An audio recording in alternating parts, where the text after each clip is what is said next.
विधानसभा नियुक्तियों के मामले में जब ये मामला उजागर हुआ कि अपने अपनों को नौकरियां दी गई, ये रेवड़ियां बांटी गई, तो विधानसभा अध्यक्षा ने 3 मेंबर की कमेटी बना के 2016 के बाद से जितनी नियुक्तियां हुई उसमें कांग्रेस समय के गोविंद सिंह कुजवाल और भाजपा के तत्कालीन विधानसभा अध्यक्ष प्रेमचंद अग्रवाल के टेन्योर के दौरान जितनी नियुक्तियां हुई उन सबको कैंसिल कर दिया। मगर जो डॉक्यूमेंट सबमिट करे गए हैं माननीय न्यायालय के समक्ष, उसमें तो ये लिखा गया है कि 2001 से 2022 तक जितनी नियुक्तियां हुई वो नियम कायदे के विरुद्ध थी, वो आर्टिकल 14 और आर्टिकल 16 के विरुद्ध थी। और साथ में ये भी बताया गया कि नेपोटिज्म हुआ है इसमें, यानी कि भाई भतीजावाद हुआ है। तो अगर आपने निकालना ही था तो सभी को निकाला जाना चाहिए था, मगर उन्हें निकालने के बजाय जो इतने दिन नौकरी करके जिनकी उम्र अब बढ़ गई है उनको हटाने के बजाय क्या जिन लोगों ने उनको नौकरियां दी उनके ऊपर कार्रवाई नहीं होनी चाहिए थी और किसके ऊपर?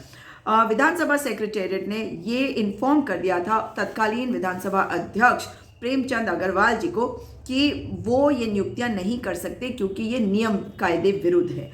आर्टिकल 14 और आर्टिकल 16 का हवाला दिया गया है इस डॉक्यूमेंट में और कहा गया है कि इसके अकॉर्डिंगली नहीं है और ये नेपोटिज्म है, यानी कि भाई भतीजावाद। उसके बाद प्रेमचंद अग्रवाल जी ने देखा कि उनके हाथ में ये नहीं है तो उन्होंने ये मुख्यमंत्री जी को भेजा। मुख्यमंत्री जी ने कहा कि गैरसैंण में लोगों की ज़रूरत है, इसलिए अपने विशेषाधिकार का उपयोग करते हुए उन्होंने कहा कि लोगों को नौकरियां देनी जरूरी है क्योंकि विधानसभा का भवन बन रहा है और तमाम तरह की बातें इसमें कही गई हैं। लेकिन प्रेमचंद अग्रवाल और मुख्यमंत्री पुष्कर सिंह धामी की साठगांठ से ये नौकरियां जो हैं ये दी गई, इन दोनों के विरुद्ध कार्रवाई क्यों नहीं?